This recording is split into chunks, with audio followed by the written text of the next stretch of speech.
Herbert. So, Doug, we know relations between the US and China have been going from bad to worse, but this really is an unprecedented move. Virtually unprecedented. The last time we saw anything approaching this, 2017, when the U.S. ordered Russia to close its consulate in San Francisco. And that was amid a spat after Congress had imposed sanctions on Russia for its meddling in the 2016 presidential elections. It was part of a tit-for-tat move. It is never has China been asked to close any of its diplomatic missions, not since the U.S. and China established diplomatic relations over 40 years ago. Actually, longer than that, 1979. Look, you can get whiplash these days looking at all of the litany of grievances. It's like a long list between the U.S. and China. It's trade, it's technology, it's commercial espionage, it's defense, it's media, it's human rights, whether we're talking about Hong Kong or the treatment of Muslim Uyghurs, the coronavirus, with Donald Trump calling it the China virus, or Kung flu, as he sort of flippantly has called it as well, South China Sea, which we've been talking about. The list goes on and on. What's notable here is it's really intruding on the diplomatic arena right now, and China says that it's actually a violation of international law, that this is a disproportionate move, and that the U.S. has absolutely no grounds to order a mission closed.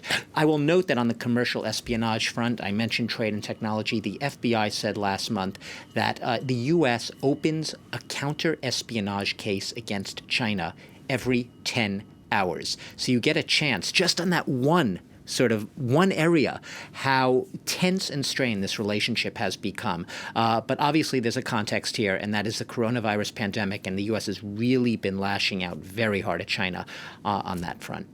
Why close the consulate now, though? Why now? Because the easy answer to that is, well, the U.S. would say because the Chinese are basically stealing American intellectual property and invading American privacy and stealing basically commercial secrets, trade secrets, and government secrets, or at least trying to. But there is a hidden agenda, and not so hidden agenda here.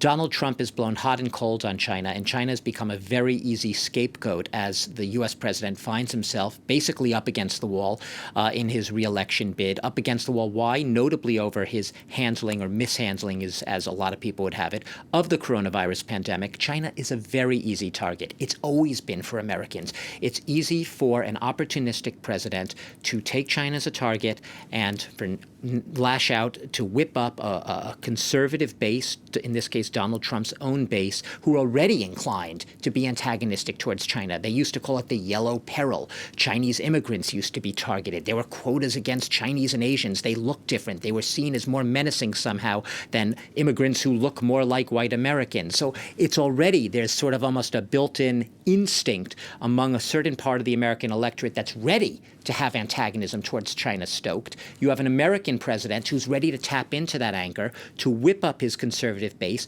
and use China basically right now as a cudgel for his re-election hopes. Single out China, blame them for everything, blame them for the troubles. Is that to say China are angels in this? Of course not. China may very well be guilty of a lot of things the U.S. says it's guilty of. But it's also true that Donald Trump, who's been effusive in his praise of Xi Jinping as a leader, is at the same time using China now as a scapegoat for a lot of his problems on the domestic front. Thanks for your analysis, Doug.